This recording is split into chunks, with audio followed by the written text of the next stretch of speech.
අද මම ඔයාට කියලා දෙනවා රසට උසට වරදින්නේ නැති වෙන්න බීටරේකුත් නැතිවම කොහොමද බටර් කේක් එකක් හදාගන්නේ කියලා. ඉතින් කිලෝ එකක බටර් කේක් එකක් හදන රෙසිපිය තමයි අද මම ඔයාට අරගෙන අවිල්ලා තියෙන්නේ. ඉතින් මේ විදිහට බටර් කේක් එක හදාගත්තොත් එහෙම ඔයාට වරදින්නේ නැහැ. ඉතින් කඩෙන් ගිනි ගණන් දීලා කේක් ගේන්න ඕනත් නැහැ. ගෙදර අයට තමන්ගේ අතින්ම හදලා කේක් එකක් කෑල්ලක් කන්න පිළිගන්නවන්න පුළුවන්. එහෙනම් ඉතින් වීඩියෝ එකට යමු. මෙන්න මේ වගේ බටර් ග්‍රෑම් 250ක් ගන්න. බටර් නැත්තම් මාගරින් ගන්න.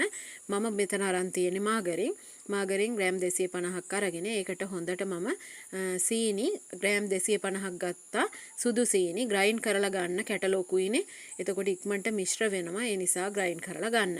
ඉතින් සීනි ටික මෙන්න මේ වගේ දාගන්න ඕනේ. දාගෙන මේක හොඳට මිශ්‍ර කරගන්න. මෙන්න මේ වගේ වික්ස් එකක් තමයි මම පාවිච්චි කරන්නේ. ඉතින් බීටරයක් නෑ කියලා දුක් වෙන්න එපා. මෙහෙම එකකුත් නැත්නම් ඔයා ළඟ ලී හැන්දක් පාවිච්චි කරලා කේක් එකක් ගෙදරදී හදාගන්නත් පුළුවන්. ඉතින් මේ විදිහට පාවිච්චි කරාම හරි ලේසි ඉක්මනට හදාගන්න පුළුවන්. ඉතින් මෙන්න මේ විදිහට හොඳට දැන් අපි සීනි ටික දාලා හොඳට මේක මිශ්‍ර කරගමු. ඉතින් අනිවාර්යයෙන්ම ඔයා මේ ගන්න ඉන්ග්‍රීඩියන්ට්ස් ඒ කියන්නේ අවශ්‍ය ද්‍රව්‍ය හොඳට කිරලා ගන්න. 250 ගානේ. ඉතින් දැන් මම ලොකු බිත්තර 4ක් අරන් තියනවා මෙතන. සුදු මද කහ මද වෙන් කරගන්න තමයි හදන්නේ. බිත්තර හොඳට සෝදලා ගන්න. නැත්තම් කට්ටුවට විස බීජ එහෙම තිබිලා යනවා. එහෙම නැත්තම් ඔයා ළඟ මෙවලමක් තියෙනවා නම් සුදු මද කහ මද වෙන් කරන ඒක ගන්න හොඳේ. ඉතින් මට මේ විදිහ ලේසි. මම මෙන්න මේ වගේ සුදු මද කහ මද වෙන් කර ගන්නවා. මේක ඉතින් හරි පරිස්සමට කරන්න ඕනේ නැත්තම් සුදු මද ටික කහ මද එකට යනවා. කහ මද ටික සුදු මද එකට එනවා. ඔයාලා දන්නවනේ. එහෙම දේවලුත් වෙනවා. ඉතින් සුදු මද ටිකයි කහ මද ටිකයි මෙන්න මේ වගේ වෙන් කර ගන්නවා. ග්‍රෑම් 250ක් තිබුණා බිත්තර 4. සාමාන්‍ය ප්‍රමාණය බිත්තර 4ක් ගන්න. ඉතින් එතකොට අපිට මේ කියන ප්‍රමාණය හදා ගන්න පුළුවන්. ඊට පස්සේ මෙන්න මේ වගේ වැනිලා මම තේ හැඳි එකහමාරක් දා ගන්නවා. ඉතින් වැනිලා දැන් මම හොඳ සුවඳක් එනවා. ඒ වගේම පිලී ගඳ නැති වෙලා යනවා. ඉතින් ඒ නිසා තමයි අපි වැනිලා පාවිච්චි කරන්නේ. ඉතින් වැනිලා ටිකක් පාවිච්චි කරනවා නම් ගොඩාක් හොඳයි. නැතුව කේක් හදනකොට ඉතින් අර පිලී ගඳ වගේ එක එනවා. ඉතින් ඒක දාලා හොඳට මිශ්‍ර කරගන්න තමයි තියෙන්නේ. ඒක තමයි මේ ආයෙත් ඔයාලට පේන්නේ. හොඳට මේක කහ මද වලට දාගෙන මිශ්‍ර කරගන්න.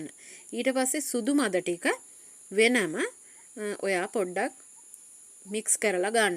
වික්ස් එකෙන් මික්ස් කරලා අරගන්න සුදු මද ටික. ඉතින් මම දැන් මෙන්න කහ මද ටික අපි අපේ බටර් සීනි මිශ්‍රණයට දාගන්නයි මේ ලෑස්තිය. ඉතින් දාගෙන මෙන්න මේ වගේ හොඳට මේක මිශ්‍ර කරගන්න ඕනේ. මෙන්න මේ විදිහට. ඉතින් කහ මද ටික තමයි මේ ඔයාලට පේන්නේ.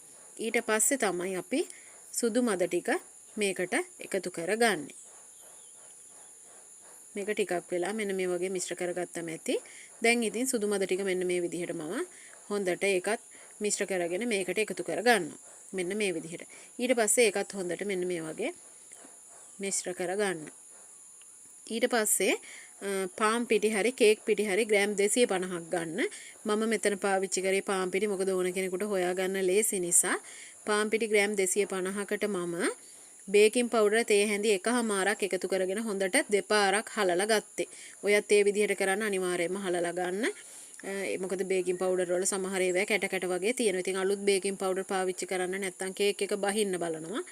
ඉතින් ඒ නිසා ඒවත් කේක් හදනකොට වැදගත් වෙන ටිප්ස්. ඉතින් දැන් මෙන්න මේ වගේ හොඳට මේක මිශ්‍ර කරගන්න. මෙන්න මේ විදිහට. ඉතින් දැන් ලී හැන්දක් තියෙන කෙනෙකුටත් හොඳට මේක ලී හැන්ද පාවිච්චි කරලා මිශ්‍ර කරගන්න පුළුවන්. බීටරයක් තියෙනවා නම් ඔයාට තවත් හොඳයි ඒ විදිහට කරගන්න පුළුවන්. ඊට පස්සේ කිරි ටිකක් එකතු කරගන්නවා මෙන්න මේ වගේ. එතකොට කේක් එක හොඳ සොෆ්ට් ගතියට එනවා.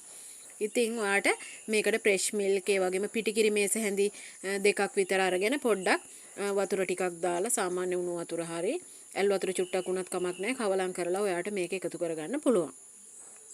ඉතින් මේක හරිම රසයි කේක් එක හරිම රසයි සොෆ්ට් එකට එනවා කිරි දැම්මහම. ඉතින් ඒ නිසා අනිවාර්යයෙන්ම ඔයා කිරි චුට්ටක් පාවිච්චි කරන්න කේක් හදනකොට. ගොඩක් අය පාවිච්චි කරනවා. සමහර අය නම් කියන්නෙත් නැහැ.